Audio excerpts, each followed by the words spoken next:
Thank you for choosing Tox News, your only source to the calls coming within the house.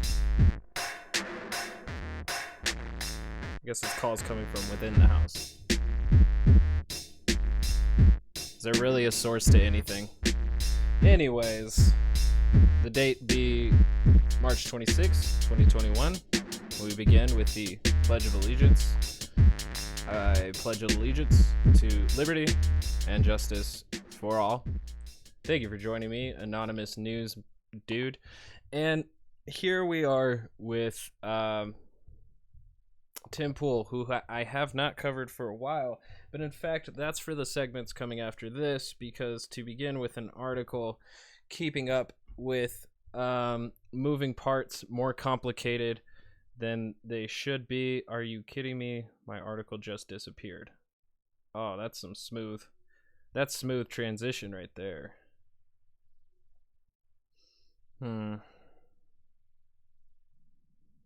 gotta find this article again because I had it loaded up and now it's just poof. Real professionalism going on here.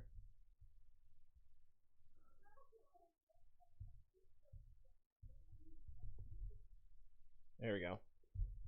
All right, so this comes from Roger Sollenberger from the Daily Beast, and it says these mega businesses are already back to bankrolling insurrectionists. Before we get into Tim Pool's wonderful "This is what you should know," I have something that I think you should know, and it comes from Roger Sollenberger, political reporter over at the Daily Beast. Can't give enough credit where credit is due, and it begins now. After the January 6th insurrection, more than 120 corporations swiftly vowed to suspend campaign donations to Republicans who objected to certifying the 2020 election.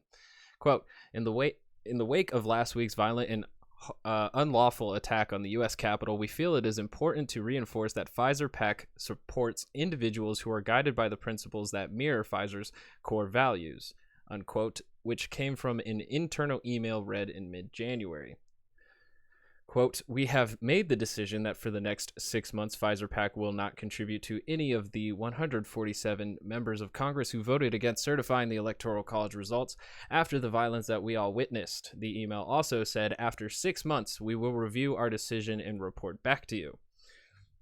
Unquote. But it looks like it took less than 2 months for Pfizer to break that pledge.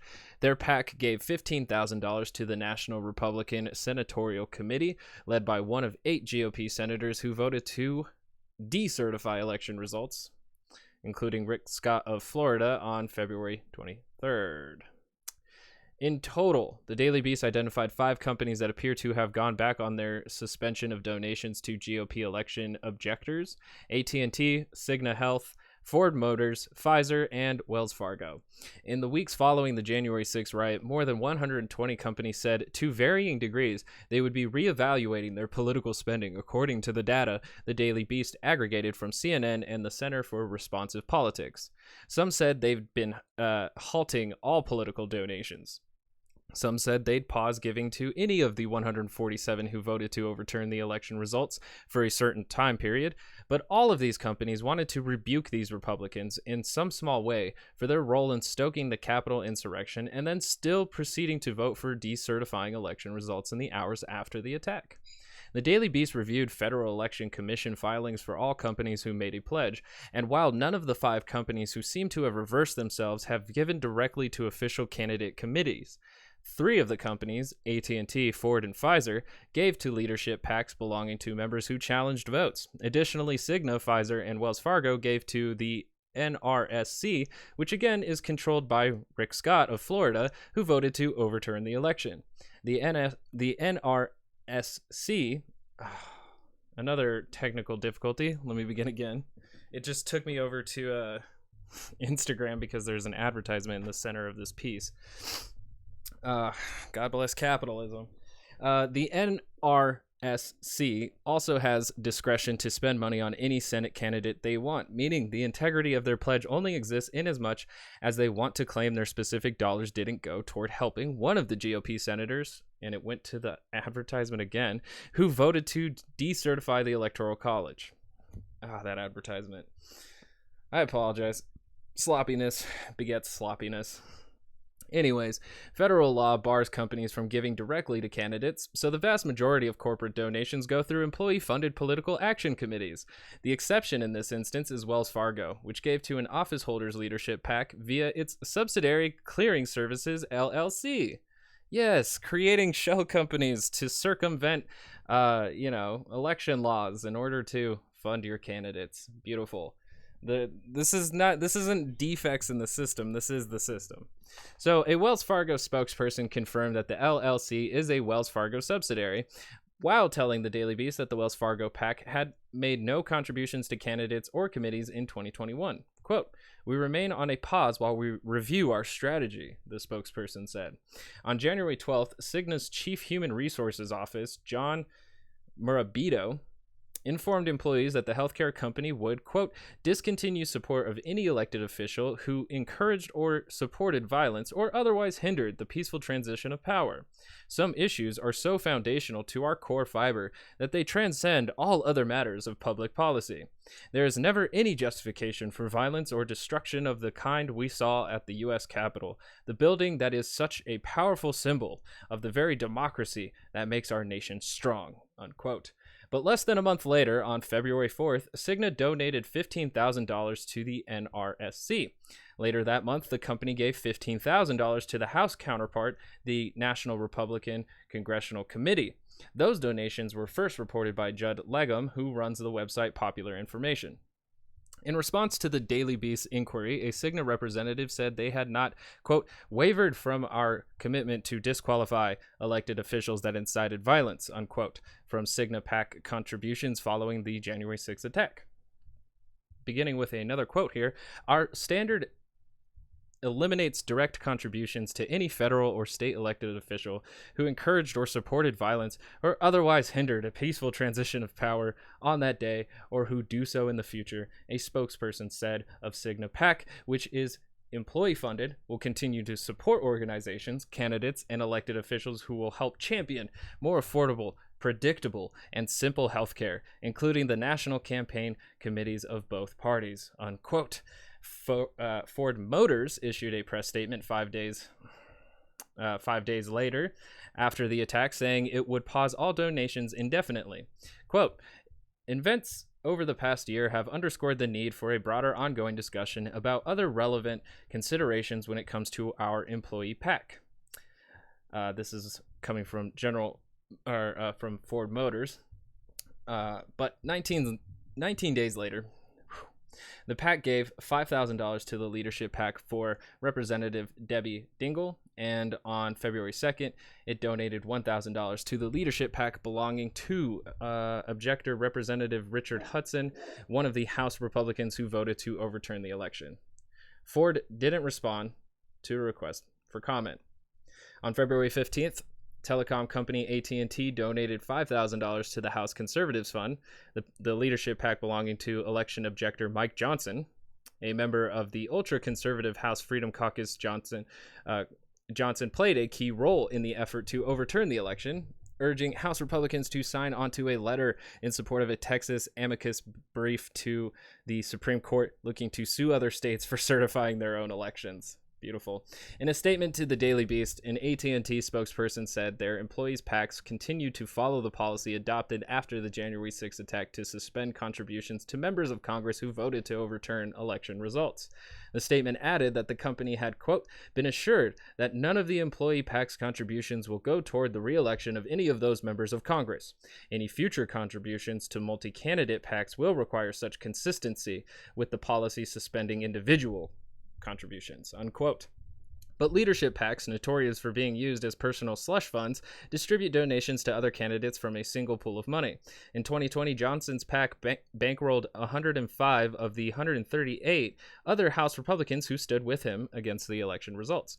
Their argument relies on looking at Johnson's donations to Republicans who didn't vote to overturn the election, and in effect saying that was our money, while disregarding donations to the Republicans who did vote to decertify and saying, no, that wasn't us.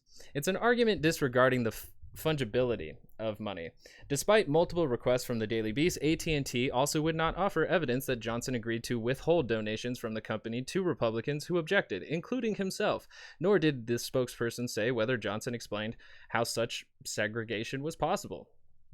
Robert McGuire, who investigates political contributions for the government watchdog Citizens for Responsibility and Ethics in Washington, called the veiled threats and subsequent donations an egregious and infuriating example of how broken our campaign finance system is. Quote, "It doesn't matter if they're giving to committees who haven't held their members accountable, and it will continue to give them financial support. They're still circumventing their commitments." Unquote. End of article. Thank you for joining me on corporations will not keep any promises after the time period of the bottom line getting hurt no longer mattering. So it was a hot button issue. It was time for corporations to make a stand and show that they were not on the side of the insurrectionists and that they are not a threat to the citizenry of the United States. Now that event is slowly fading into the ethers of our memory as something vaguely happening sometime around January, companies are now free to go back to the way that they usually do, which is fund both sides to get their stuff done. Thank you for joining me on that. Now, Tim Pool is going to bring us who the real enemy is, because Tim Pool is the true populist of the proletariat that there ever has been. If you've been on his Twitter lately, you will know that he has been putting out inconsistent beliefs so that you can never really catch on to what he actually believes, and that way he can better support your ideological position in helping you gain better material conditions through a just and moral political system. That seems to be what he's up to. I think maybe it's a grift. I don't know, but let's get into some Tim Pool segments. Why don't we? Here's one from Fox News. Glad you're back. The social media network Parler now fighting against criticism that it failed to flag threats about the deadly Capitol attack. Now, today, Parler saying it alerted the FBI multiple times to violent content on its platform. They even said 50 times that before January 6th. Attorneys for... So apparently Parler's trying to save its butt by saying, hey, we've got all these violent content on our website, and so essentially Parler's admitting to being a snitch to the FBI. Not necessarily like, the FBI just going on Parler and spying on everybody, as it probably does with every other website or platform without the need of a warrant and then diving deeper into someone else's specific content. But Parler admitting that they're snitches, basically. That's essentially what they're doing. And then somehow passing the buck to the FBI for not doing anything about all the violent content that it was on their own platform, which, they're so absolutist in free speech they did nothing about. So that's awesome. Good for you, Parler. Let's also remember that after Parler got taken down from Amazon Cloud Services, they now go through a Russian Federation web service. So let that sink in a little bit. This absolutist free speech social media platform has closer ties to Russia than probably Donald Trump does at this point. No, that's maybe not true, but they're in it like Paul Manafort at this point. Making its case in a letter to Congress on the same day the CEOs of Facebook, Twitter, and Google were grilled on Capitol Hill for the first time since that riot. And it brings us to this question. Did Twitter, Facebook, and Amazon destroy Parler, the fastest growing social media outlet in America, because they couldn't control it? Joining us now to discuss this and more, Tim Pool, journalist. All right, so now big tech is like the ultimate the ultimate censorship tool used against conservatives, and now also too they're the Thanos of Parler. I mean, how much more can you build these things into being Big Brother than they actually are? All they're really interested in doing is controlling our data, but they're equating it to this idea of an authoritarian government that quite isn't there yet. It's got the good foundation building blocks at this point with, where Twitter and Facebook are at, but it's not to say that we've gone full-blown Big Brother authoritarian social media state. Self-proclaimed disaffected liberal, and he's got a great podcast. Tim, what do you think? Why was Parler taken down the same day the president... That's funny. So, he introduced him as a disaffected liberal, but I know for sure that Tim Pool claims himself to be a classical liberal. And I know this because I'm a huge stan of the beanie. Everything that is beneath that beanie is just pure propaganda gold. And I want some of it in my own. I'm here to dig into the mind of the Tim Pool. No, but for real, it's funny that he's the disaffected liberal when he comes onto Fox News to speak to the boomers, but on his own channel he's a classical liberal, so that way you don't really understand his right-wing beliefs and how libertarian they are. Parler was growing too fast. It was creating an alternate space for many conservative personalities, and the pressure was so great. Even I recognized I needed to have a profile there, so I started posting a little bit less on Twitter. I still use it. I still use these other platforms. I feel like most people who felt like that they needed to join Parler, which at a certain point required that you enter your social security number to join as a member, a lot of them joining Parler felt the need because they have right-wing leaning beliefs, and Parler was basically that social media platform claiming us like in a subtle way, dog whistly way, with their free speech absolutism, that it's a safe space for conservatives. So if you felt the need to go that way, then you're probably Tim Pool, Ian Miles Chung, what's his name on who's that Nazi that floats around Twitter? I think his name is like Stixhammer666 or something like that. Those type of people, Andy those kinds of people needed to go on Parler. I never felt the desire because I knew I would get the sweet snapshots from like other people's Twitters, or there's a subreddit called Parler Watch, which I know people on Parler are aware of as well, but there's some juicy snaps on that, so I don't have to actually sign up for that website for anything. But the defining factor of whether or not one of these companies will succeed is critical mass. It was very clear that finally conservatives found a platform where they were gaining that critical mass. I think these companies panicked. You take a look at where all these companies are located. They're all in similar areas in Silicon Valley. And we've seen this pattern of abuse before from these companies. These guys know each other, these VCs. I would assume most of them are friends. It happened. Seeing like building the idea that the Parler people are a bunch of outsiders to the whole Silicon Valley movement, or I guess Silicon Valley billionaires. That's very funny to me because they're really not that much different. They're the other side of the coin that wants to buy from conservatives who are willing to give up their money in the idea that they're being ideologically pure. With Patreon, for instance, this is a subscriber platform where people who make podcasts or art can tell their fans to sign up and give a little bit to support their work. They banned a podcast. Which is funny, too, because Twitter was floating the idea that it was going to offer, like, subscription fees to, like, the blue check marks to then charge their, like, followers for, like, private tweets that only they would see, which is, I guess that would create a safe space for a lot of big names, but that's also really dumb. That's charging people for tweets, for access for people's tweets. We've gone too far in this whole streaming service. We don't need a stream of people's paid thoughts. A YouTuber named Carl Benjamin. Like, write a book. He moved over to another rival called Subscribestar. All of a sudden, they saw their financial services terminated at the exact same time different companies. It's no surprise to me. Parler actually challenged Twitter. And what you see from these tech companies, Facebook, YouTube, Twitter, they control the space. They control the speech. Think about what's going on with this pandemic. You can't go outside. You can't go to the bars. You can't hang out with your friends. All of these rules. You're forced. I don't know where he's saying that because a lot of economies have reopened. I don't know where he lives where that's necessarily the truth. I know he lives on a compound, so he doesn't necessarily go to too many bars, does he? But yeah, for the most part, people have gone to a, COVID kind of normal. You still see masks everywhere, but I don't see a lot of lockdowns going on unless the lockdown is due to a business going out of business. Forced to communicate online, but they restrict certain opinions that normal people have. It's almost like they're engineering the conversation, whether it's intentional or not.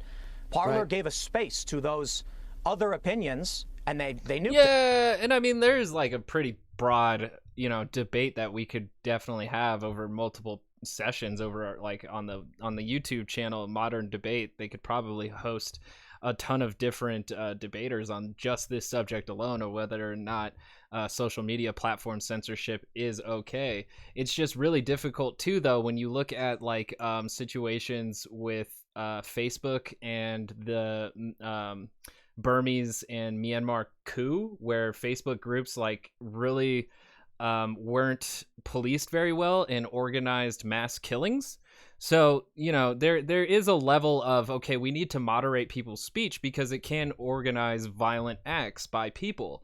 But at the same time, if we're sitting there and eliminating, this free speech here, that free speech there, that free speech there, we start to get a lot more loose with censorships, and it becomes very normal. And then whatever might be used to end a violent act of genocide might also be used as against let's say, a violent act of revolution, because it always depends on what side you're standing on whether or not the revolution is just or moral.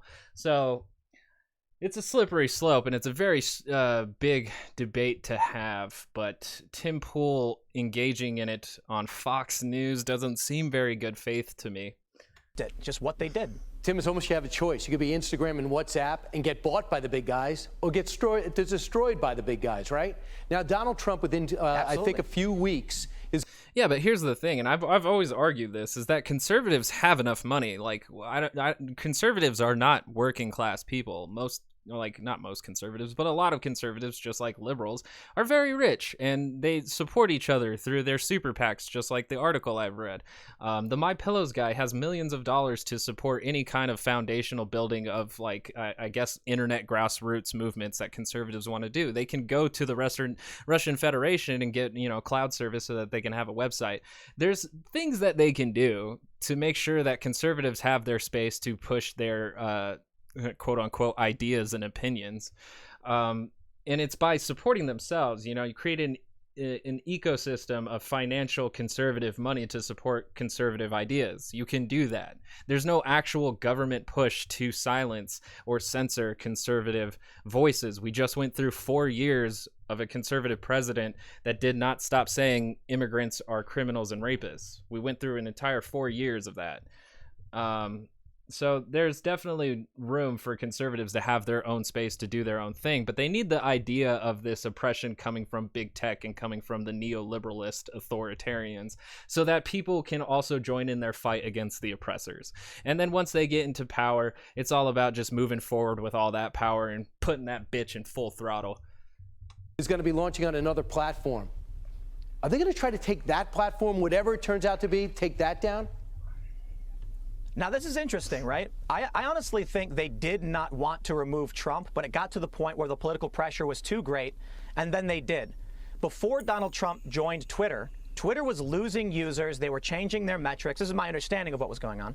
And Donald Trump, I should say before he ran for president. Once he starts running for president, he dominates the news cycle. Then people saw the Trump bump. Media companies latched onto every single tweet he had. Since Donald Trump has been off... From what I understand in a few, documentaries about Trump, is that without Twitter, I don't think he really would have had the push to go political. I think it was actually Twitter that really got him in the idea of, I can have a massive propaganda machine that is super cheap and nearly free, and that allows my words to jump into people's minds almost instantaneously. And once he put Build the Wall out there and it got a bunch of likes and a bunch of retweets and bunch of support, that's what became his main campaign motivation and slogan, and he ran off of that. And he had to keep that promise too, so he built the wall. And I don't really think, if Twitter wasn't, they're saying without Donald Trump Twitter would be nothing, but honestly, without Twitter, Donald Trump would be he probably would have lost the other 3 elections that he did lose. Social media, not in the news cycle, they've still talked about the man, but there's not enough. We're seeing the ratings drop across the board for everybody, and remarkably, seems Fox News, for the most part, has kind of just stayed where it was in terms of ratings, but CNN, MSNBC, ABC, everyone's going down. So I wonder, if Donald Trump does come back, will they feign a kind of, oh no? I think that's, I don't think that's due to necessarily Donald Trump, but I do think that liberals become incredibly comfortable with the idea of having a liberal in office. So I had the same sense coming from a lot of liberals when Obama was in office. Everybody just felt like, it was all hunky-dory because we have a Democrat, nothing to worry about. He cares about the LGBTQ community, so...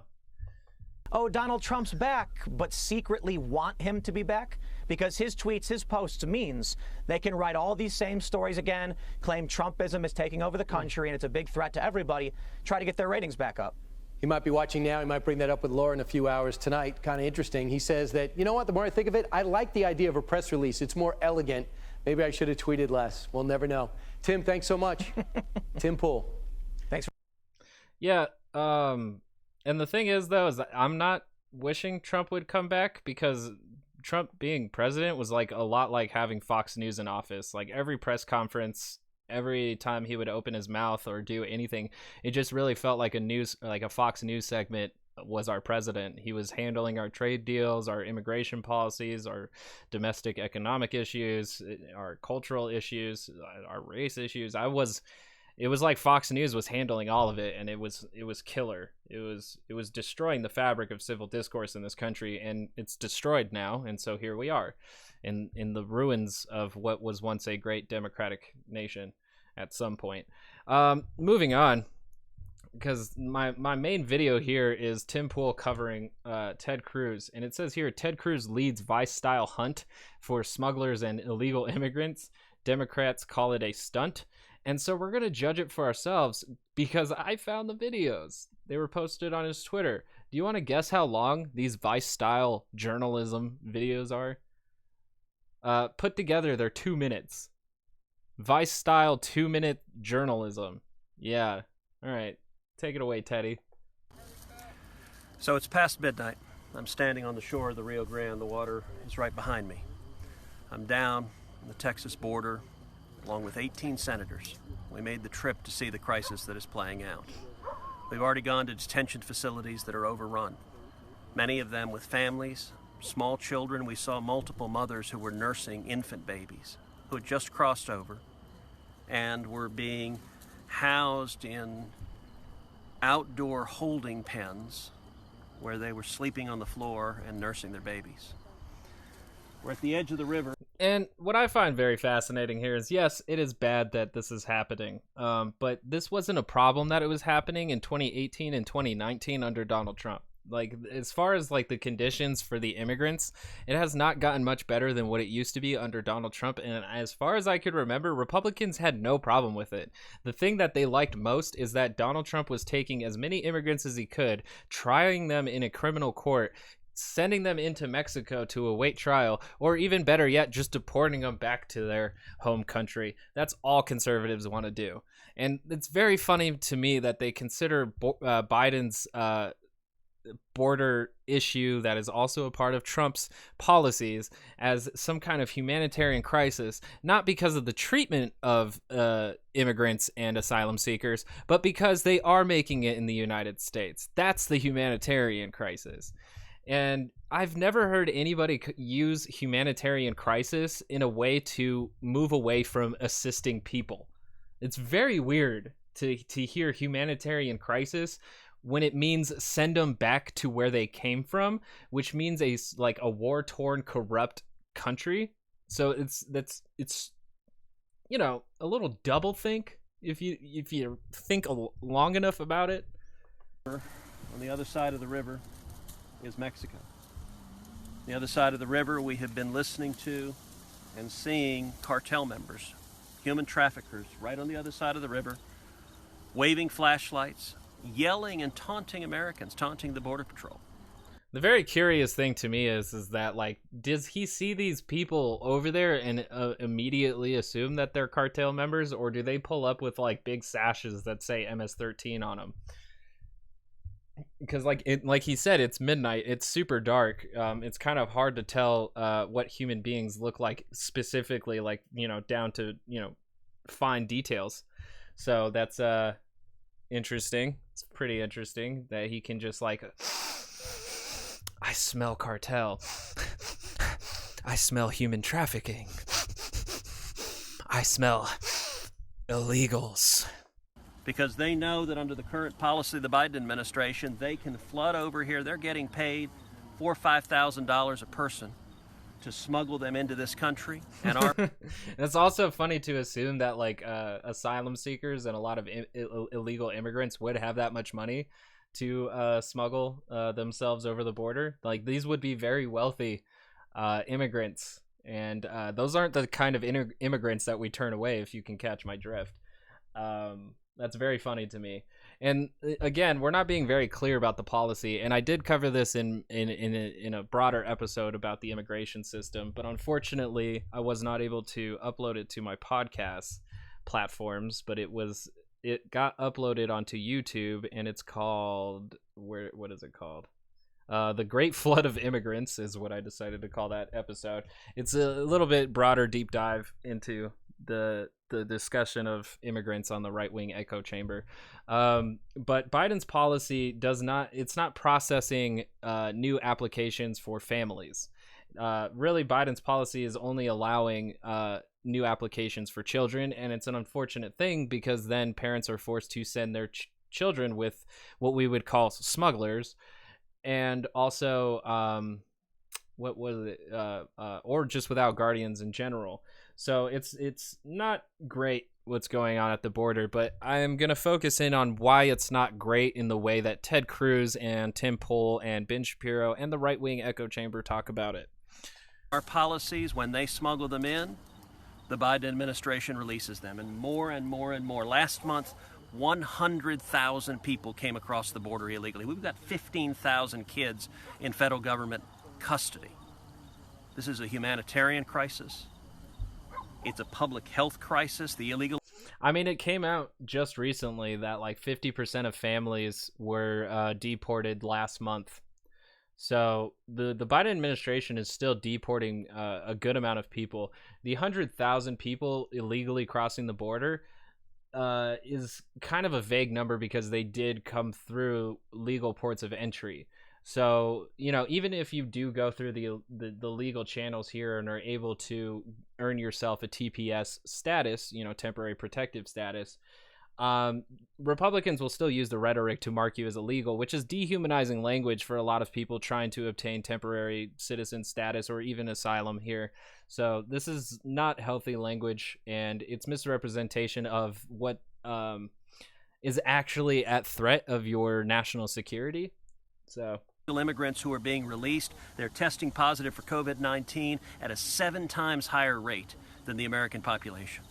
And that has a lot to do with the conditions that they're dealing with at the border, at the legal ports of entry, at these detainment centers. What's also very fascinating too is my brain slipped on it. My brain slipped on it. I had a very fascinating thought, and then it just whisked away. Just But we're also still dealing with Trump's zero tolerance policy. So even though Biden and his administration has tried to move away from criminally trying asylum seekers and immigrants, this only furthers the detainment process. So it's not a good situation. I agree with Ted Cruz. It's not a good situation, but not for the reasons that he's saying and not for the solutions that he's suggesting. And it's a national security crisis. And it's time. See, saying it's a national security crisis by having immigrants come through our border, when like I really try to keep up with the Militia Watch updates, and also to that article that I read at the beginning on how big business will, you know, not support insurrectionists when it looks bad, but once it starts to become easier to supply money when people aren't looking at you with a magnifying glass, they will do that.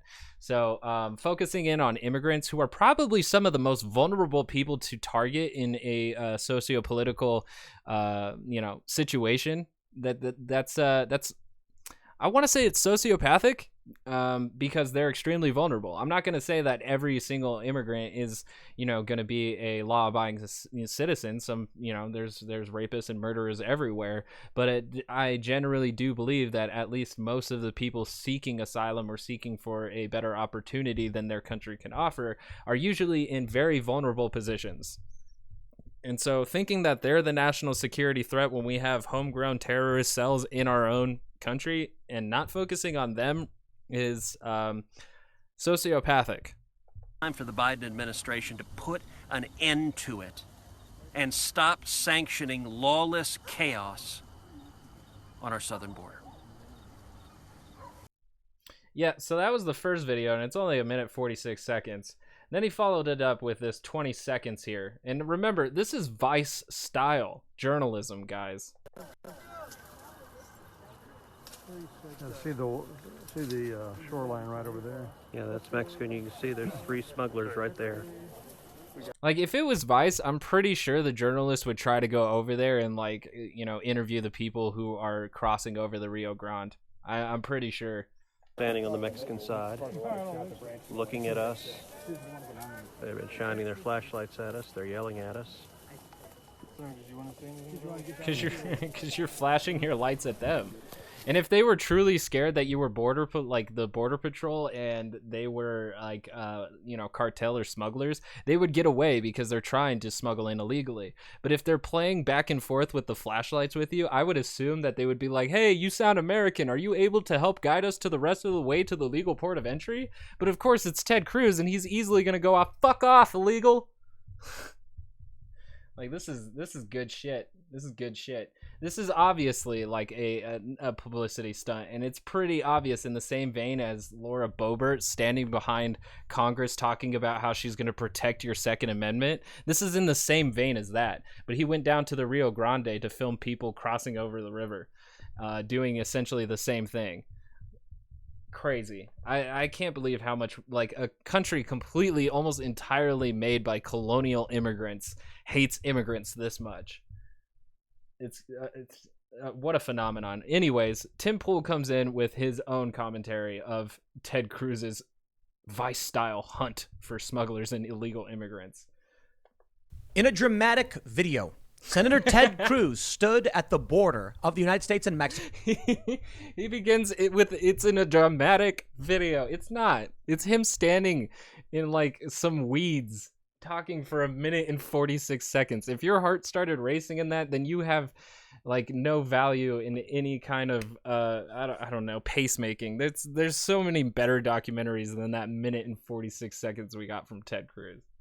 Near the Rio Grande, and produced what appears to be some kind of Vice-style mini-doc talking about how he can see the smugglers right over there. Says, I can hear the cartel members taunt. Like doing a 2-minute video filming some like unsuspecting immigrants is oh my goodness. The way he's even like talking this up, it's as if he's like a paid critic of this mini documentary. That's amazing. Us, and I gotta be honest, I laughed a whole lot when I saw this. Now, I want to be fair. I actually think it's legitimate if Ted Cruz and other Republicans want to go down to the border and show America what's happening. I just find it kind of funny that we're now like 10 years out from the Vice era, and we have senators producing these kinds of videos, but I gotta tell you, it probably works. It is dramatic, it's enticing, it's shocking, it's scary, it's exhilarating. It's none of those things because it's 2 minutes long. This might be some of the most effective politicking. You have to have a real fear of immigrants to feel all those emotions in 2 minutes about this. That's crazy. We've seen in a long time. And I think the whole thing is silly. Democrats are apparently blasting Republicans for doing this, calling it a political stunt. But I think the whole thing is actually, I gotta be honest, it's probably effective in getting that message out. Now, let's get serious. If a non-American came to me and said, Tim, can you explain to me what the Senate in your country does? Well, I could give them the straight answer. Our senators represent the states to the federal government, and our representatives, they represent the people. So senators are the upper chamber of the legislative body. And then, hold on. And they're going to say to me, but why is Ted Cruz down at the river producing this mini doc? Why are Democrats fighting performatively and not doing anything? Why has it been that Ted Cruz and Josh Hawley and other Republicans have roasted big tech CEOs on and off every other month or whatever for years, and nothing has gotten done? And I will tell them, honestly, I don't know. Maybe what they really do is perform for us to make it seem like they're actually doing things. And in turn, we don't actually get substantive policy change. We get Ted Cruz down at the border saying, I can hear the cartel members taunting us. I'm not trying to be mean. I do think this is important. We've long said that politics is downstream from culture. Okay, so Ted Cruz and Republicans producing a video like this, it actually... I'm pretty sure that's like a really far right saying. Politics is downstream from culture. I can't remember even who said that. Google that phrase. I'm pretty sure it came from like a really far right person. It may be effective. I have to wonder, though, if that's what's happening. Are we going to see Republicans actually take action at the federal level? Because it seems like, for the most part, they don't really fight for anything. I know Democrats say the opposite is true. They say Republicans are willing to take and steal and do whatever to get what they want. But I think back to the past 4 years and the most important issues that would have helped the Republicans, they didn't do anything about. Now, Donald Trump did take action. What do you mean? Donald Trump did stop the surge at the border. And now we're by criminally charging all of them and forcing them to be detained for 2 to 4 years or wait in Mexico to await trial. Like, the idea of, stopping the surge at the border is just not having immigrants come into our country. This is just extreme xenophobia. This is, wow. Seeing one of the stupidest and weirdest but predictable things. The establishment Democrat types are acting like Joe Biden is not at fault. There's no surge at the border. And that his press conference was perfect. It's not. There is a crisis. And according to the Wall Street Journal, we are looking at the worst illegal immigrant surge we may have seen in 20 years. So I don't know if the Washington Post actually put that up, but that's funny that he's saying that while also looking at a Daily Mail article. So I don't know. I'll tell you this. I don't know what Ted Cruz should be doing. Maybe this is something very important to produce commentary and culture and actually show Americans what's going on. And this may be an actually effective way to get things done. But I am just frustrated because for all of the performative nonsense that I've seen from politicians, including Ted Cruz, I've not seen any substantive change. And I'm not confident that this will actually do anything. Though I'll say this much more important or effective, in my opinion, than yelling at Jack Dorsey or, Mark Zuckerberg. Let's read about what they actually found, and then why is it more effective? Both of them are performative to show that senators actually give a hoot about their constituents, but it's not true. It's manufactured consent into the fear of immigration. That's exactly what this video is. It barely shows you anything, and yet drives home the idea that there's a massive illegal conduct going on at our southern border, and we must do everything that we can to stop it. When in reality, all that does is attack vulnerable people looking for a safe place to live. Give you the real data, because for every criticism that I can, lay to the Republicans for not getting things done, I do think it's important to actually show people what's happening. And if you're not going to get it from leftist media, well, then I suppose Ted Cruz had no option but to just go and do this. Forgive me if I still think it's funny because he's hosting a Vice-style documentary. Sure. Before we get started, though, my friends, head over to Tim Things, member Kirchlich.com, where you can hear and with your support bell. Let's read the story from the Daily Mail. Quote, I can hear cartel members taunting us. Ted Cruz leads group of 18 Republican senators on midnight hunt for migrants and smugglers trying to cross the Rio Grande. A midnight hunt for migrants. They had to put "and smugglers" in there so it wouldn't sound as xenophobic.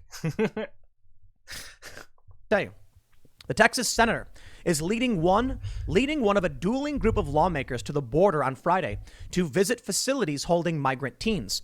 Democratic Rep. Joaquin Castro of Texas is leading a group of House Democrats on their own trek. The Republican senators are in the Rio Grande Valley to draw attention to what they call President Joe Biden's border crisis. The Biden administration repeatedly has refused to describe the situation as a crisis amid record high surges of migrants. The Rio Grande Valley is seeing more of the largest numbers of migrants crossing into the U.S. I do believe, I'll pause for a second here, that Jen Psaki did refer to it as a crisis. Maybe it was. Look, I'm not disagreeing that there's not a situation that's on the level of a crisis at the border. I just think it's funny that conservatives want to attribute it to Biden without acknowledging that Trump implemented the zero tolerance policy in 2018, which has effects in 2021.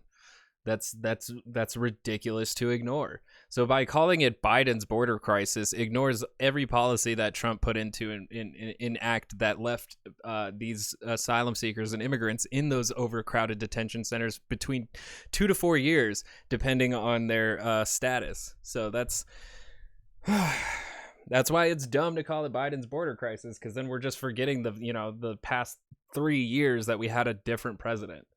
Wasn't intentional, but my understanding is that she did. They say Cruz posted videos on his Twitter feed showing him on the bank of the Rio Grande in the dark, surrounded by tall grass or weeds, watching what he claims were smugglers trying to get migrants across the water and into the U.S. What he Quote, claims. That's Mexico right over there. And you can see there are 3 smugglers right there, Cruz is heard saying, standing on the Mexico side looking at us. He also said those smugglers were taunting the senators on the U.S. side. The footage is hard to see, showing grass and the dark river with few flashes of light. Cruz said those were the smugglers' flashlights. See, and it's funny that Daily Mail, says that it's kind of hard to see what's going on in the video. And then you could also be like, well, I can't really hear them saying anything. I played it for you. You can rewind and listen to those clips as much as you'd like, or go find them on Ted Cruz's Twitter because they're on there. It's very fascinating that we're taking like everything that he said and did in this video as if it's, the absolute truth, matter of fact.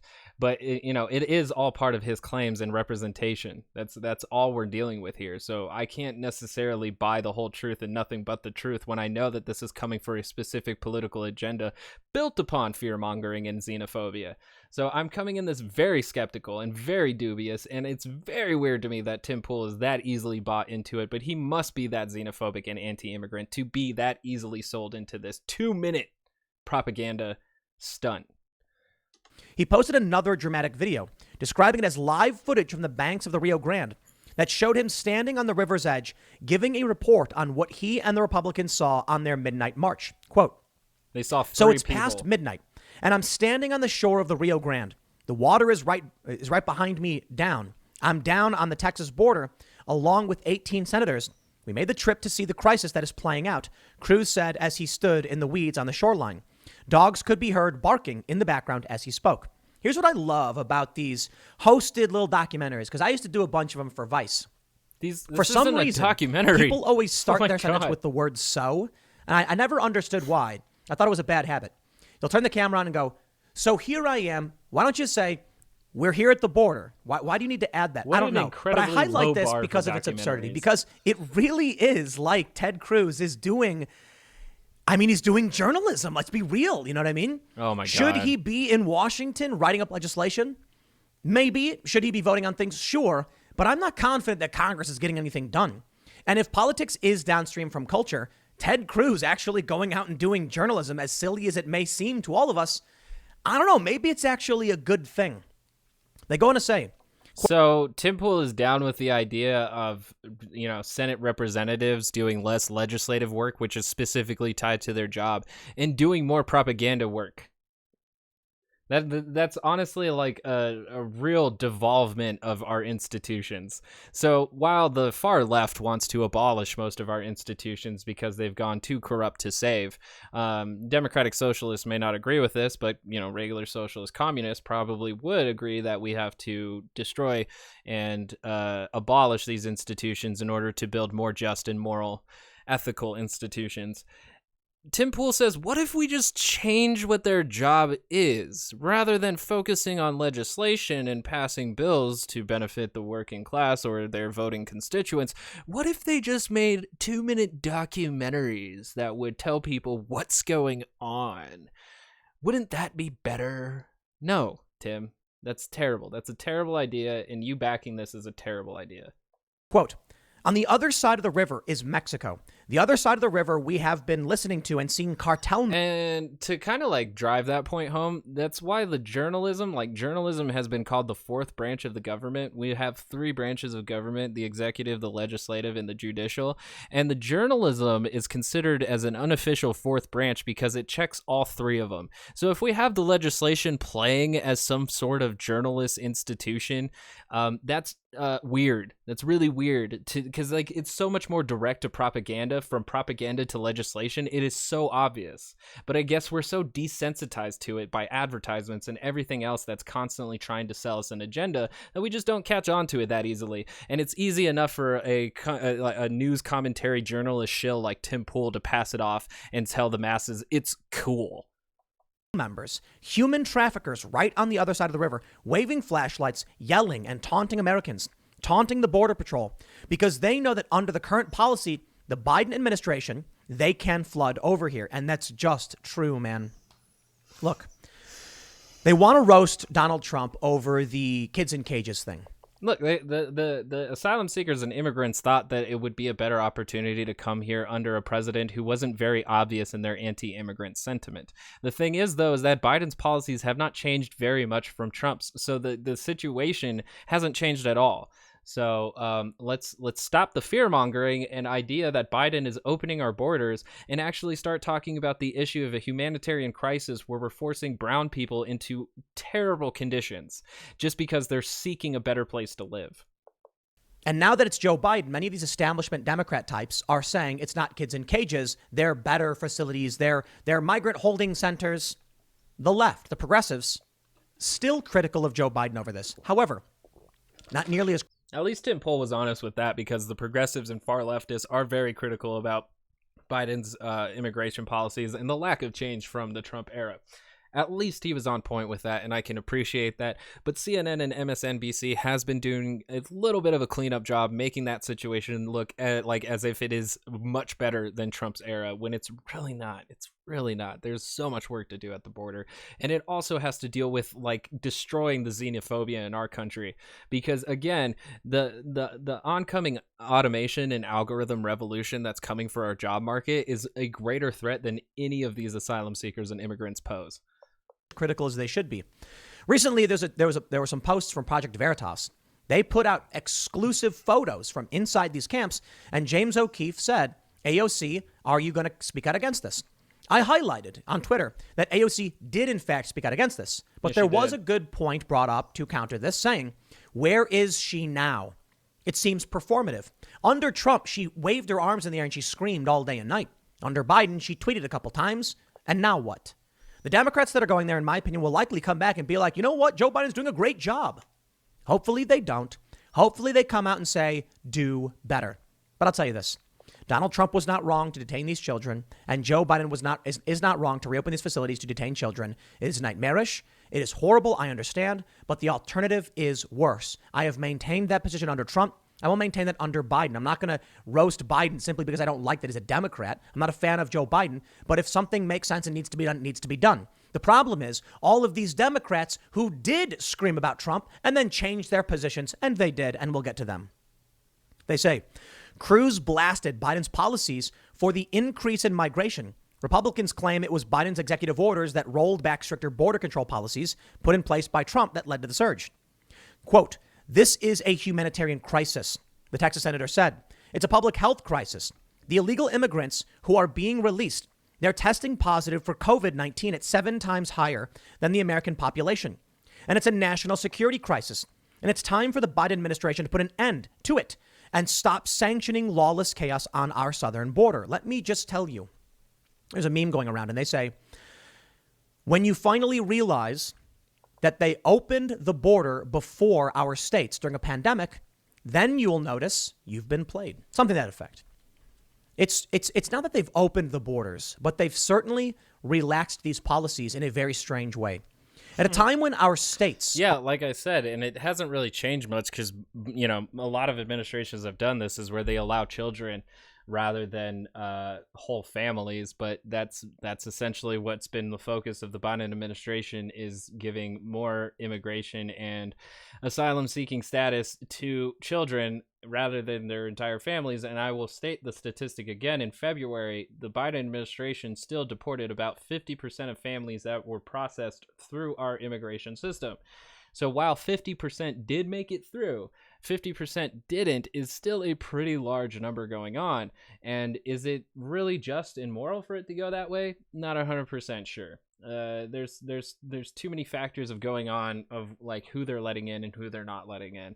And a lot of it still has to do with the fact that a lot of applications are being processed from the Trump era. So it's very likely that the ones who were passed have been detained for the past 2 to 4 years. So this is just incredibly heartless. I don't know how we have our discussion like this when it comes to human beings. Like, I can't stand the idea that we have to have this secure of borders. Like, it's like, I'm such an open borders person because people should have a free flow of movement. We have open borders for commerce and goods to the point where it's so easy for like all of our commodities to travel over borders. But when it comes to people, we have to put them through the most rigorous, toilsome kind of arbitrary testing just to get them a place to try to survive. And we just make it as difficult as we possibly can, even though they're escaping death squads and corrupt governments. It is so grotesque. It is gross. It's gross. Every time I dig deeper into the fabric of America, it gets grosser. And I don't hate this place, but at the same time, it's not making it easier for me to like it. And it comes from these right-wing talking heads that constantly dehumanize humanity. It's ugh. Are shuttered. A variety of them. Many red states are opening back up. And travel is extremely restricted, particularly in the UK. Man, they'll fine you if you try and leave your country. It's strange that Joe Biden would roll back policies from Trump, would release people into the U.S. These people should be I would love to hear the policies that he's rolled back from Trump. I would love to hear those. Quarantined. They don't do it. Something ain't right. They say Cruz was joined by fellow Texas Senator John Cornyn, South Carolina Senator Lindsey Graham, Maine Senator Susan Collins, and others in his travels. The senators are scheduled to hold a press conference later Friday. Cornyn posted a photo of the group of lawmakers after their tour, writing, "Before we began our full-day touring critical areas around the southern border, the senators I brought down to Texas wanted to thank the CBP RGV Midnight Patrol for all their hard work they are doing to keep our nation safe amidst this crisis." And the Senate Republicans' official Twitter account posted photos and an update from the expedition. 1 a.m. on our southern border, 18 senators are here with Border Patrol on their night shift. We saw the massive influx of migrant crossings, countless women and children. We were heckled by cartels. This is a humanitarian crisis, and Joe Biden needs to address it immediately. We were heckled by cartels. Proof that we have a humanitarian crisis. Like, just again, ignoring the things that we've done in Nicaragua, Guatemala, El Salvador, all these South American states where we walked quietly with a big stick. It's just so fascinating to me that now we're dehumanizing the same people whose countries and lives we've ruined. It's amazing. Amazing grace, you know? Beto O'Rourke, the former Democratic congressman who lives in El Paso and lost his bid to unseat Cruz, retweeted it with a mocking reply. "Thank God you survived the heckling." Democrats who have blamed the Trump administration for that was a good dunk, but like it's also funny to me that Beto O'Rourke lost to Ted Cruz. Like, who loses to Ted Cruz, Beto? You did. You're worse than Ted Cruz. the problems at the border, blasted the trip as a political stunt. Quote, "In a desperate attempt to mislead the country, world-renowned political clown Ted Cruz and his hapless sidekick John Cornyn are bringing their show on the road with their latest political stunt," the Democratic National Committee said in a statement on Friday. I'm not here for that. I'm not here for that. Sorry. No. No, I'm here for calling like a bunch of immigrants smugglers, criminals, rapists, and illegals. I'm not here for making fun of Ted Cruz, okay? This is my problem with the Democrats. By all we could dehumanize immigrants and people from the South all we want. You start talking crap and dissing my boy Ted Cruz, I've had it up to here. means I can make fun of Ted Cruz for doing a Vice documentary, and I can say, well, at least he's showing some people some stuff. And what do we get from Kamala Harris? She laughed. Dying. Not an exaggeration. They said, "Will you visit the border?" And she went, "What? Not today." What is funny? Somebody died recently, a child. I'm sick of this, okay? The kids who are being... Yeah, there was children who died under Trump's watch, too. There's sexual abuse that went under Trump's watch. There was sterilization that went under during Trump's watch. Why are we pretending like these are problems now, Tim? Is it because we have a different president, Tim? Wow, this can't be real. Like, how do you make money like this? It's people have to be that afraid to give money to Tim Pool. Like, this is so insane. Were detained by Joe Biden. Joe Biden is not wrong to do that. He deserves the credit in my opinion, for his administration, taking these kids in because we need to make sure they are in some kind of regulated facility where they can stay safe. But these Democrats that mock the situation, Kamala Harris, who laughs about it, and Beto O'Rourke says, thank God you survived the heckling. You think this is funny? They turn it into stupid politics. It's because Ted Cruz's video was stupid politics. If you think you're going to become well-informed on the border issue in a 2-minute video of Ted Cruz talking at the Rio Grande River, you think you're a well-informed voter at that point, then you might be a stupid person. I'm not here for it. I'm not. I'm sick of this. You want to criticize Ted Cruz, by all means say, Ted, we get it. There are problems we are working to solve. It is not helped by your political stunt. That's even funnier that you have to, he expects people to take Ted Cruz seriously off of that 2-minute video, and they're the fools for not taking him seriously. That's funny. Tim, that is funny. You deserve me laughing at you right now. That is funny. Oh, hey, that might be an appropriate criticism, right? Now, I don't actually agree with that. I do think Ted Cruz... I honestly want to see that meme with the army soldier standing over the kid, and the kid's marked Ted Cruz, and the army dude's Tim Pool, and all the arrows are Beto O'Rourke's comments, Kamala Harris's comments, and the DNC's comments. This is perfect. He's just taking all these arrows for Ted Cruz right now, being, I love you, buddy. I won't let them hurt you. Cruz is providing a service by filming. He's not providing. Okay, I should just let him talk because this is dumb. This is dumb. I still think it's kind of funny. But for them to come out and just mock and belittle, they don't care about these people. I am not convinced they do. They actually, Beto, I believe Beto campaigned when he was running for president. He campaigned in Mexico. They encourage this crisis. That's pretty bold. I don't know if Beto actually did that, but if he campaigned in Mexico, that's pretty bold. But they're one of our biggest, trade partners and allies. So I don't know why.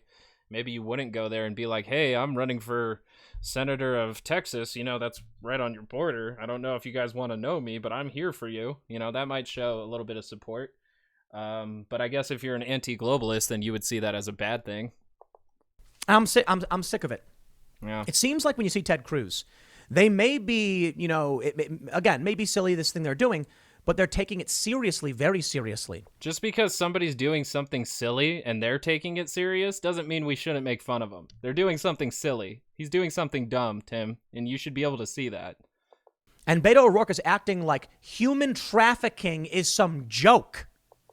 The video's a joke. Tim, there's actual no proof in that 2-minute video of actual human trafficking going on. I'm sick of this, man. I really am.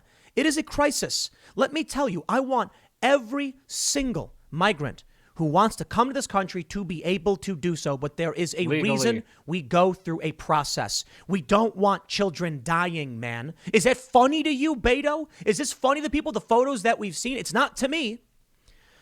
So when Donald Trump and the yeah, but it's not serious enough for you to actually support asylum for them. You want to send them back to where they came from. So as long as they're not in your country, you could care less about them. You could care less about Nicaragua, El Salvador, and Guatemala falling apart. It's pretty obvious. That's the nationalist framework. That's that America First agenda, is where you allow your death squads and CIA to train death squads other places, around the world. You let that happen, but as soon as the people who come from those countries want to get the fuck out of there, you tell them, not in my home, not in my picket fence. You get out of here. You go find Canada or go swim to Europe. I don't want you around in my parts. I don't care what my government did to your country. I want you off my property. That's wonderful. This is good politics. Administration and the CBP were picking up these kids and bringing them to these facilities. It was the right move. There was some kid who was found sick in the desert, and CBP brought this kid to a facility where the kid eventually died. Do you guys remember that ICE actually went around picking up water bottles that were left for immigrants who were making the tread because of the problem of them dying on their way of dehydration and starvation? You guys remember that? There was a video that went viral of ICE and CBP going around picking up water bottles that were left for immigrants so they wouldn't die. So now, Tim Pool supporting the fact that they found one child and brought him to safety is enough to call them heroes. But while simultaneously ignoring the fact that they eliminated free water that was given to them by people here that actually cared about them. So that's cool. And they blamed CBP That's for cool. it. That kid would have died alone in the desert. Now we're hearing another story about another kid dying. And Beto and these Democrats just mock and belittle the Republicans. Gotta own the Republicans. Yeah, but Ted Cruz doesn't care about those kids either. He cares that they're trying to come into our country. That's the humanitarian crisis that Ted Cruz is trying to get you against. It's the movement of bodies across the border, not the bodies dying on the way. He doesn't care about that. He cares about people coming in. That's why he said it's a national security issue, Tim. Good on Joe Biden. Good on Joe Biden for having these facilities up and running and bringing these kids somewhere. Bad on Joe Biden for pulling back on these policies that is creating this pull factor. Again, what policies? Please let me know. What policies? The media is lying about this. The Wall Street Journal says men looking for work drive surge in illegal crossings at the U.S. border. Most of those apprehended are men in search of jobs, with the pandemic easing in the U.S. and fewer opportunities at home. They say the surge in illegal immigration across the southern U.S. border is shaping up to be the biggest in 20 years, unlike migrant surges in 2019 and 2014. And it's only going to get bigger as climate change really starts to pull into effect. A lot of scientists have been warning that we're going to face the largest refugee crisis in history with climate change taking full effect. So, building all of this xenophobia before that actually happens, not good. I'm going to have to give that an Anthony Fantano not good, explosion sound effect. But yeah, it's not good the way we're already building how we perceive immigrants and refugees. So this is bad. We're predominantly made up of Central American families and unaccompanied children.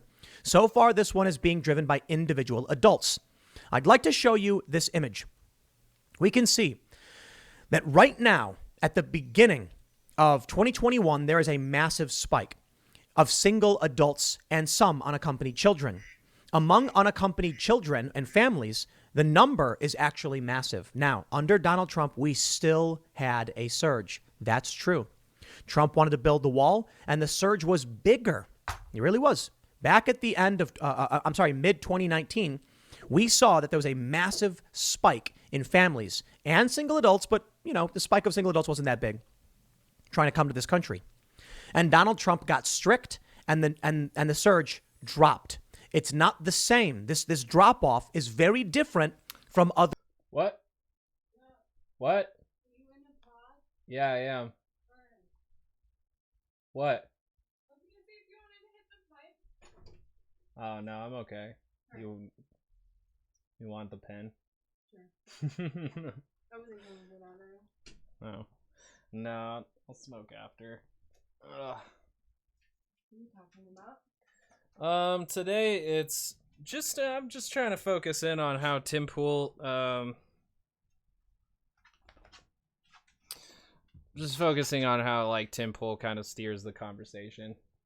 I'm not really I already did a little bit of immigration coverage, but I wanted to dive deeper into Tim Pool a little bit, just how he goes. I've got him in a few episodes. Talk about stuff and then talk about it in your video? I'm basically just a reactor. Yeah, essentially. Not a news commentator to the point of reactor. I don't news commentators would probably have full-fledged articles in a specific issue to dive deep in. And some of them don't really do that, but with the right-wing talking heads that I find, it's just mostly reacting to what they're saying, because I think words are powerful. They can kind of give people thoughts, or even kind of find thoughts that they have but haven't given words to yet. So I find it very interesting in the words that they choose, and so that's what I go after. Yeah. Yeah. Thanks, Ash. I'm almost done though. All right, let's finish chopping this body. Other years, it is not a seasonal repetition. Now, there is seasonal repetition where in the colder months where it's safer to travel, they do. It's darker, so in some sense, they're less likely to be seen. And it's also not as hot, so it's safer in that capacity. Under Donald Trump, there were serious problems. Donald Trump enacted policies which helped pull this crisis down. Under Joe Biden, the crisis is getting worse, but more importantly, it's happening faster.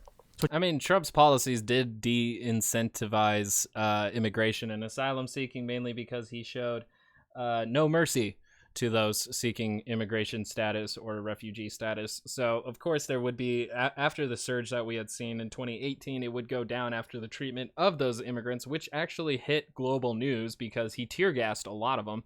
So there's that. That would affect, how people are going to immigrate to the United States. I would honestly want to take a poll during Trump's era and ask them if they would prefer to go to Canada. Like if they had the option during Trump's presidency, if they could just pass through the United States real quick, go to Canada, if a lot of them would be into that idea, just because of the amount of xenophobia that was dug up from the grave during Trump's presidency. So. What you need to understand is Donald Trump was not a saint and he was not perfect in his policies to curtail illegal immigration, but he took it seriously and he was very strict. It was basically what he ran on. Yeah. Biden rescinded many of these orders or these. And again, I'm very interested in what those policies are, Tim. You keep saying that he keeps pulling back Trump's policies, but you haven't named one. These policies said they were bad. And now things are shaping up to be worse than we've seen in 20 years because the peak that is happening now is happening much earlier than it did last time around. And the peak that he's looking at is migrants detained at the border. So this isn't even people who are actually immigrating. This is just the number of detainments, which, again, that doesn't mean they're coming into our country. In fact, that means they're going to our overcrowded detention centers full of COVID. And that's what we're seeing across the board. I'd like to show you this from Chief Patrol Agent Austin Scaro. He says, over 2,240 illegal aliens have been encountered in Del Rio sector over the past 3 days alone. These arrests contribute to the nearly 300% increase in apprehensions over the last year. Again, just because they apprehended doesn't necessarily mean they already crossed our border, like the line of the border. Because the wall isn't around the entire border, but it's very fascinating because apprehension could be literally just outside of our border. So this language isn't clear enough for us to make like a clear determination of what the situation exactly is at the border. Apprehensions could be in between detainment before entering a legal port of entry, at a legal point of entry, because the zero tolerance policy is still in enforcement, and also it could mean people who have crossed illegally. So the apprehension numbers aren't the best numbers to go for. You need those numbers, and then you need to contrast them with the other numbers of actual immigrants who were accepted in that same time period, and also whether or not those immigrants had their applications applying from 2 to 4 years ago. Very complicated issue that we're oversimplifying because fuck immigrants. Increase is far higher than the normal seasonal fluctuations we traditionally see. So here's what you will hear from on the left.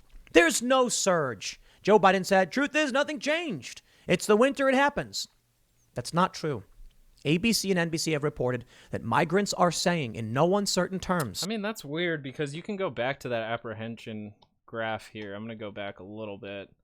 There's a peak there, and it's broken up by years. So it's kind of hard where exactly, because there's a giant peak of apprehensions in 2019, which I have to assume has a lot to do with the migrant caravans, which Donald Trump marked as invasions, and also moved FEMA money away, saying that it was a state of emergency. So I'm pretty sure that happened in 2019 as well. That was around the summer of 2019. So yeah, that obviously has a lot to do with like specific policy changes and events going on. Of course, we're seeing a higher surge of immigrants because they did think that Biden was going to be a dramatic change from the Trump era. Unfortunately, it's really not. That Joe Biden is giving them an opportunity, and now's their chance. And what we're seeing is a massive increase. Were there spikes under Trump? Yes. Did Trump solve all the problems? Of course not. But he took it seriously and he solved some of the problems. I don't think Trump nailed it. He wanted to build a big, beautiful wall from sea to shining sea, but he was criticized for apprehending unaccompanied minors and families. The left accused him of putting kids in cages. And now that Joe Biden is doing it, many of the establishment Democrat types are just giving Joe Biden a free pass. And that's true. But again, he just said that Trump did these things and then Biden is continuing them. So again, what policies did he rescind? Because for the most part, the only thing that has changed is that they're accepting new applications for children and are accepting more children than the Trump administration had. So please, with these policy rescindings that you keep claiming happened, present your work. Present it. So tell me, which is it? Was it a crisis then? Is it a crisis now? When will we take this seriously? And why is it that as soon as Joe Biden gets into office, unaccompanied minors surge? Because that wasn't happening under Trump. Adults were, though. I just explained why. And it's fascinating that Tim Pool is claiming to have this blank of ignorance, because if he's truly as informed and knowledgeable as he would, it's easy to know what's going on, and it's so easy that I could state it. So it's come on, Tim, move past amateur hour, because you're oversimplifying the situation so that you can fearmonger and make money off of it and continue your right-wing grift. That surge seemed to have been happening in 2020. Check this out. Center for American Progress. They reposted a story that came from the Washington Post. A lie. It says there's no migrant surge at the U.S. southern border. Here's the data. Wait, I thought the Washington Post said that we're seeing the largest surge of immigrant or illegal immigration in 20 years, and yet he's claiming that they also did this article that says there's no migrant surge. That's weird. It's a weird contradiction in your own video. That's a lie. An outright lie published by the Washington Post. Now, there's a reason why I'm showing you the Center for American Progress instead of the Washington Post. It says the above excerpt was originally published in the Washington Post. Please click here to view the full article. Interesting. Here's what they say. Last week at the U.S. border with Mexico, House Minority Leader Kevin McCarthy declared that the recent increase in unaccompanied minors attempting to enter the U.S. was a crisis created by the presidential policies of this new administration. We looked at data from U.S. Customs and Border Protection to see whether there's a crisis or even a surge, as many news outlets have characterized it. We analyzed monthly CBP data from 2012 to now and found no crisis or surge that can be attributed to the Biden administration policies. Rather, the current increase in apprehensions fits a predictable pattern of seasonal changes in undocumented immigration, combined with a backlog of demand because of 2020's coronavirus border closure. Maybe. But Maybe. They said no surge. I just showed you the graph. It's a huge spike. It's massive. It's going to rival May 2019 under Trump, which again, I mean, he said I could show you the graph. I have the graph right here, and unfortunately my video doesn't work. But the 2021 graph seems to be along the same lines as 2019. It is a bit higher increase from where it began in 2019, but just because it's larger numbers doesn't mean that this isn't a seasonal change. And the reason why I say that is likely because as situations continue to deteriorate in these countries where these people are migrating from, it's more likely that we're going to see larger numbers of people fleeing these countries. So this is cool. Good journalism. Good stuff. under Trump, there were surges. When Donald Trump sought to end these problems with new policies, Joe Biden reversed these. And now we've heard from illegal immigrants. It's because of that they're coming. And again, what policies has he reversed? Present your work, because the only thing he's actually done is reverse the policies on Dreamers, TPS, and work visas. And those people are already here. As far as new applications and people seeking asylum and immigration from our southern border still facing detainment for the past 2 to 4 years, none of that has changed. None of it. None of it. These all play a role. I'm not saying Joe Biden is responsible for literally every single person, but he's contributing. That's the point. Here's the updated Washington Post story. Yeah, he's contributing because he inherited the border situation. So he has to contribute to the situation somehow because he's president now. Logic. The migrant surge at the U.S. southern border is actually a predictable pattern. Oh, what's that? That's right. They changed the story. They changed the headline because evidence reveals the usual seasonal bump, plus some of the people who waited during the pandemic. Is that it? They're arguing that Donald Trump's policies didn't actually stop the flow of migrants. In fact, it was just the pandemic. Okay, maybe. but Donald Trump shut down the southern border. He had been Yeah, the pandemic probably contributed to it, I would say as well, yeah, because people would not want to be detained in those harsh conditions. I just do think that Trump's policies did de-incentivize pretty hard. With the 2019 push, they probably were hoping that there would be some sympathy and compassion coming from like the global leaders to pressure the United States into doing the right thing. But boy, were they and all of us wrong, because we proceeded to tear gas and rubber bullet all the migrants coming up to the legal ports of entry.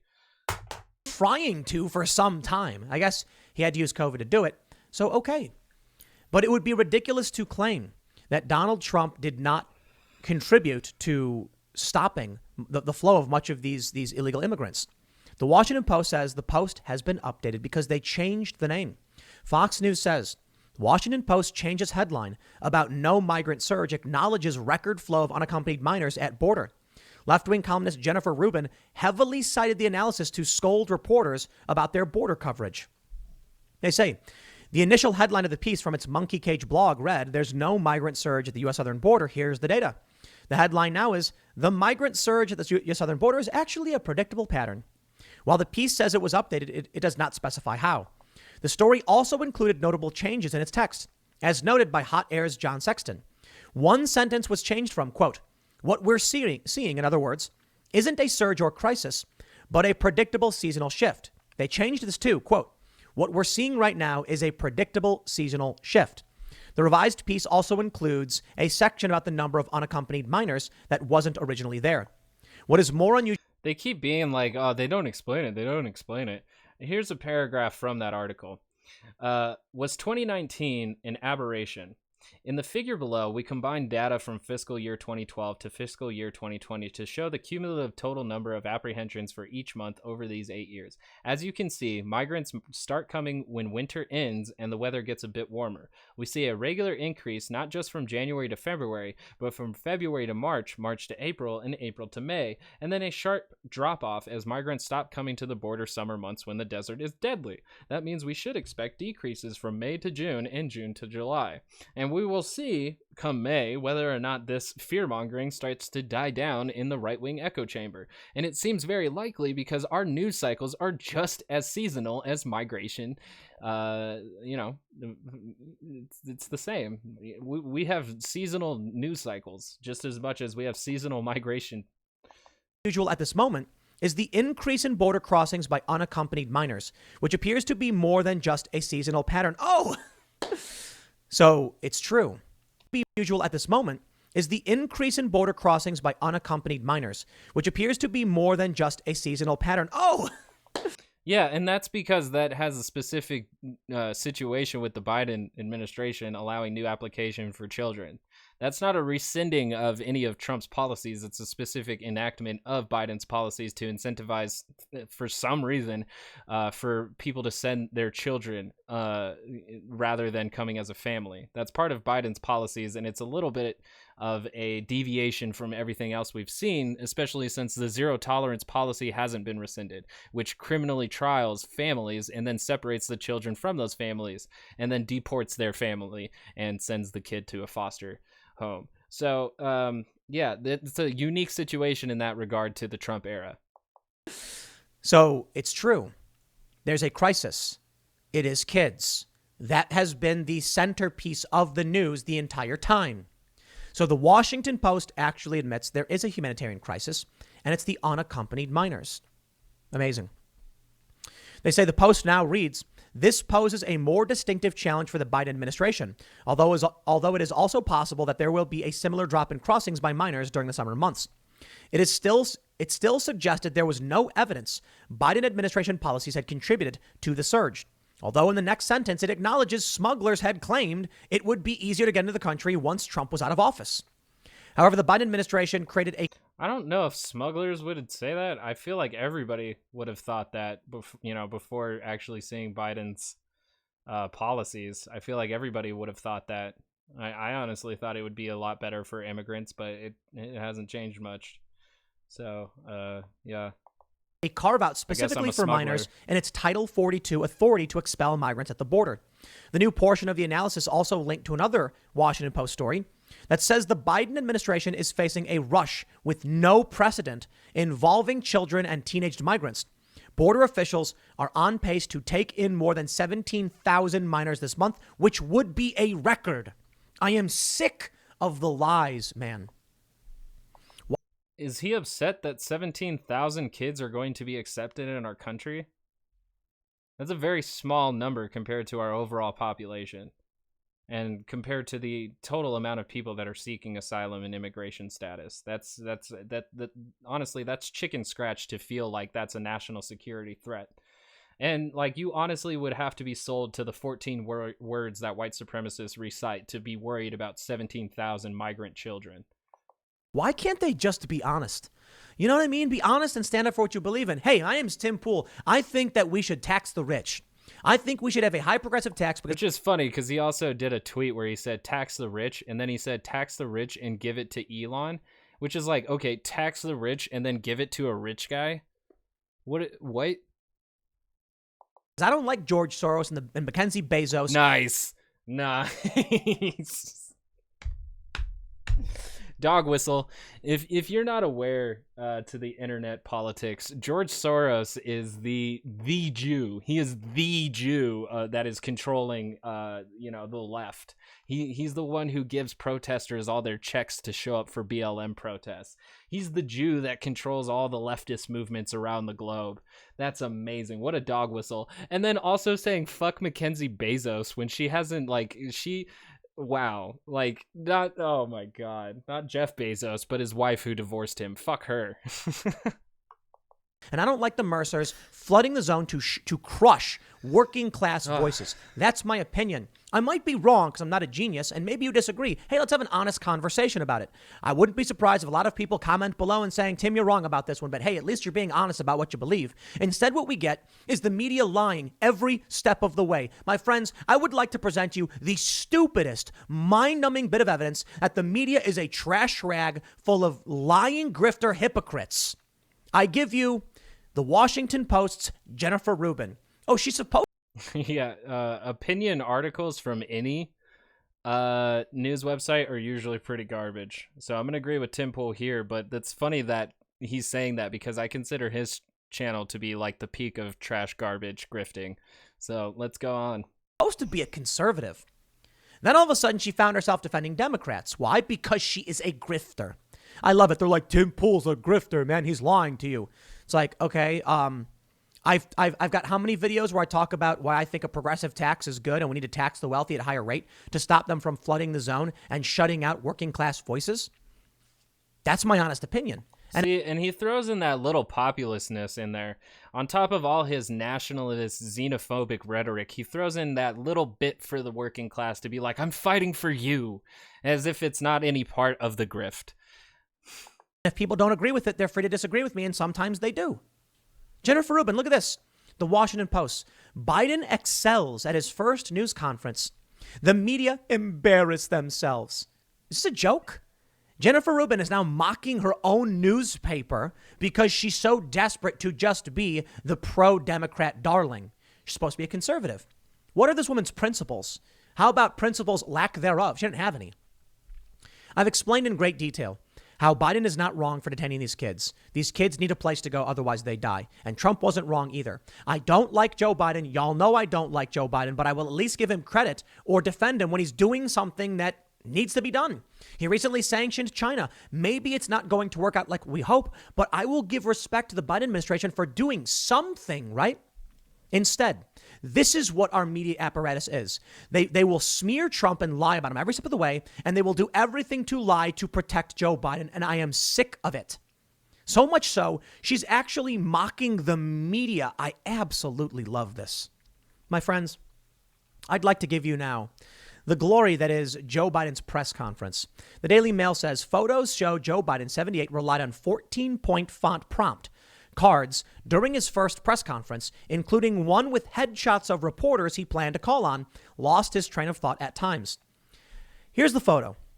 Joe Biden is holding up a picture of reporters' faces And there are numbers next to their faces, apparently, for who he is supposed to call on, their names. And I wouldn't be surprised if it included some questions, because he also had notes about what he was going to say. Here's another card that talks about, it says the president, infrastructure.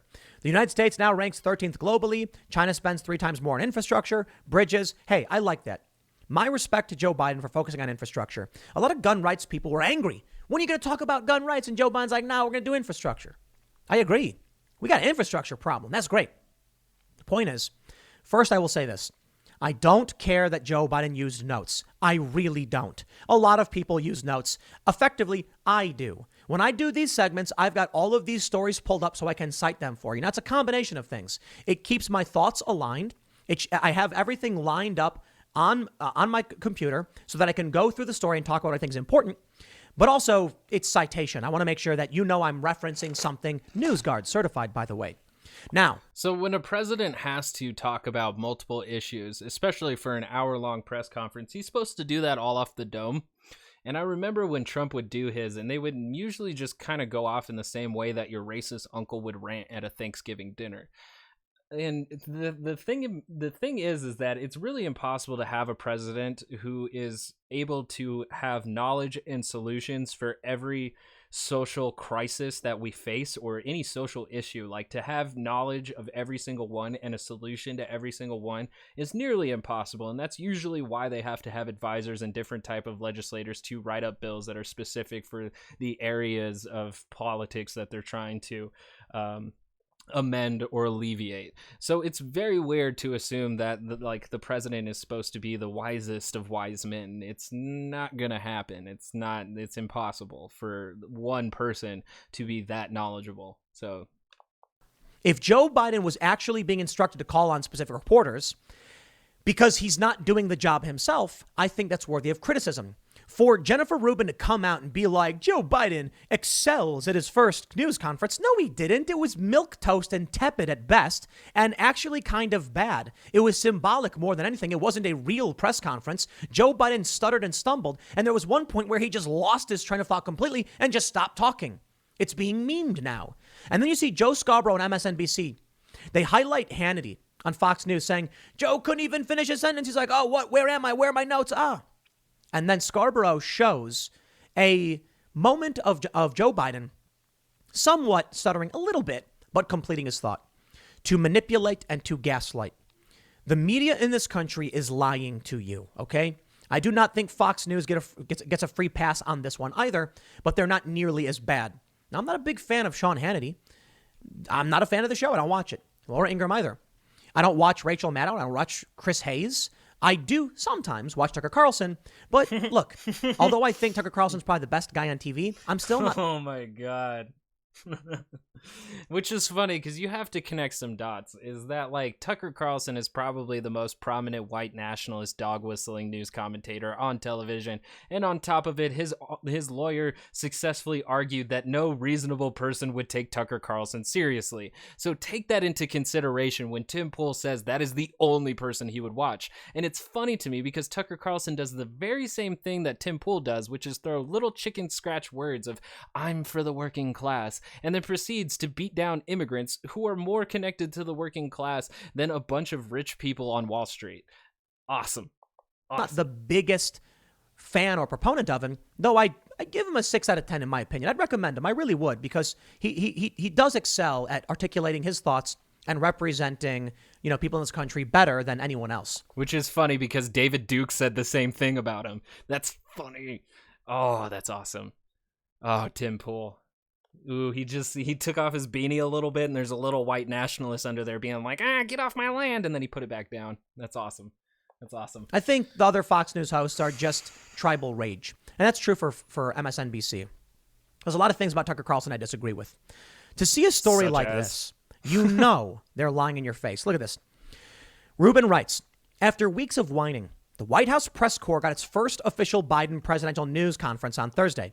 President Biden used the event to pledge, yeah, we get it. Asked how hard he would work for his policy goals, he responded that all of my focus so far has been on COVID-19 recovery.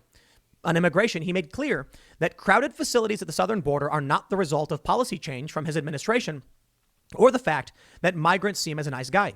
He pointed out that there was a higher surge under his predecessor last spring, which certainly was not because migrants believed the former president was a nice guy.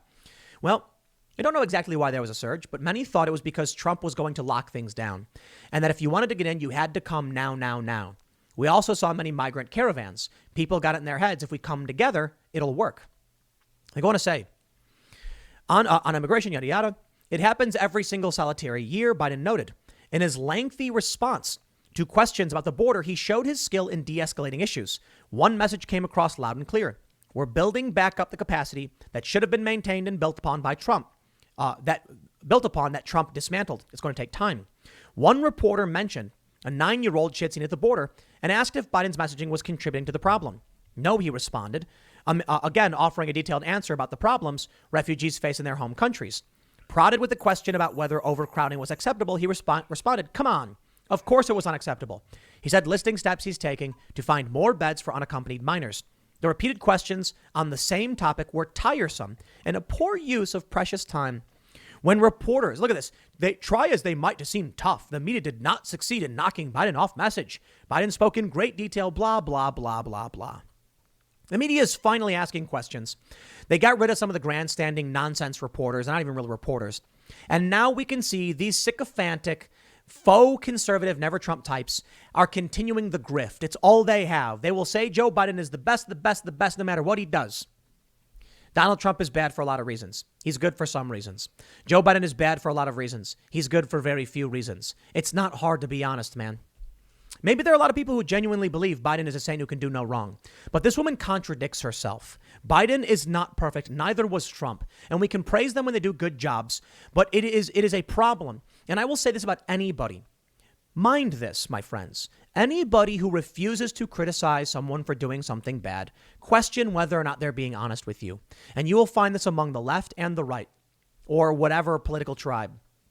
It should not. I mean, I found it pretty hard from Tim Pool when he came out with a video on how Trump's bullet point list of what he wants to do in his second term was enough to sell him on a Donald Trump second term. And I remember too, before the election, how he was saying that there was going to be a landslide Trump win. So he's guilty of the Trump loyalist tribalism as well. He just doesn't have to hold on to it anymore because Trump is not as important. Not be hard. And I tell you that. But he's important enough to keep bringing him up because he's basically the new Reagan. Yes. Among the conservatives I talk to and I see on social media, it tends to be the exception, not the rule, that they're sycophantic. As for the left, it tends to be the rule and not the exception. There are many people on the left who have no problem criticizing Biden because they never liked him. People like AOC. But now you can see people like Rubin. You see, she's full of it. She's like, oh, I don't really support Democrats, but Trump is just so bad. Now it's, well, Biden can do no wrong. Then you do have the sycophantic Trump supporters else. Well, Trump must be doing it for a reason. But I see among conservatives the honesty that Trump ain't perfect. Don't like that about Trump. I guess that one's okay. I like him more than I don't like him. I don't see that at all. I've seen a lot of conservatives, especially in the Republican Party, become demagogues to Trump. So it's very, very weird because a lot of them didn't even want to actually hold him accountable for the insurrections, which I don't think Tim Pool wants to do either. So there is demagoguery around Trump, and it's weird that he doesn't think it's happening at all, as if conservatives are always the most common sense actors here, and that's his classical liberalism playing into the right wing so that he can pretend that he's a moderate, but he's also fighting to have a Trump authoritarian dictatorship rise back to push forward nationalist policies. Amazing. I see a lot of people who say Trump is perfect and can do no wrong, and I think that's nuts. Among Biden, you see a lot of these establishment types will just say Biden can do no wrong. Drop it. Now, we kind of drifted from the initial story, but the reality is the migrant crisis is getting bad. So good on the Republicans for going down and trying to highlight it. I think it's a little silly and kind of funny, and I wonder what it is they could or should be doing. They should be focusing on algorithms and automation and what we're going to do after it takes 50% of our job market, and what we're going to do with all of those immigrants and refugees and then people who are forced out from the working class into a useless class. We should be worried more about that than kicking people out of our country and making sure they can't come in, while simultaneously working on the health conditions and safety conditions for the people that we do detain, because that seems to be something that we can't avoid at this possible moment. moment. But no, let's keep doing propaganda 2-minute videos that make Ted Cruz look like some kind of gonzo journalist. But if the journalists aren't going to do it, I suppose Ted Cruz has to. I'll leave it there. Next segment's coming up tonight at 8 p.m. Yep, and that's Tim Pool.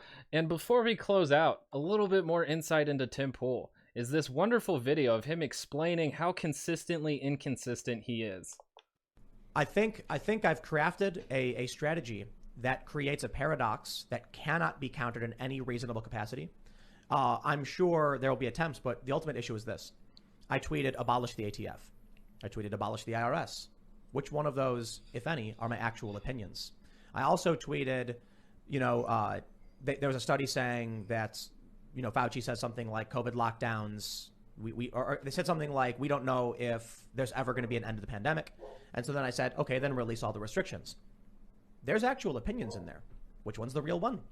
Maybe you can come to one of my, podcasts and try and figure out how I really feel about things. Do I really want to abolish the ATF? I said abolishing the police is wrong. What's my real opinion? Go ahead and figure it out, journalists. You won't be able to, which means any tweet ever used by any publication from me will be them publishing complete bunk BS, because you will not be able to determine which one of my tweets is real. He's honestly bragging there that he has no real ideological stance, and the only way to find out his true political stance is to consume his content. So obviously people who spend enough time watching Tim Pool's videos will get to know Tim Pool intimately, but those who just watch his Twitter accounts will find a faux, a pseudo, if you will, Tim Pool, a pseudo Tim Pool that you cannot actually say is the authentic Tim Pool, which he just admitted to being inauthentic almost all the time. So that's cool. That's somebody who you should get your ideological positions from. That's great. That's awesome. Love it. And that has been Tox News. I'll be back next week. Follow me on Twitter at ToxinPod, ToxnPod. Find this on YouTube, all your podcast streaming platforms. Like if you liked it, dislike if you don't. Rate, subscribe, review, comment. Yes. And then I also have a couple videos that if you didn't think I pointed out Tim Pool's contradictory ideology and his, subtle right-wingism, Jose has a great video on how Tim Pool keeps his audience ignorant, and Hey It's Vadim has a great video on how Tim Pool says the left is going insane, and I will put those videos in the description below, and you can check out deeper dives into Tim Pool's psychology by very intelligent leftists. So of course there's a bit of a bias, but I'm letting you know that they're there, but you can consume the content and do with it as thou wilt. And that is it. Other than that, check out those videos, and Haram by Arm & Hammer's out, so go listen to that. I liked it.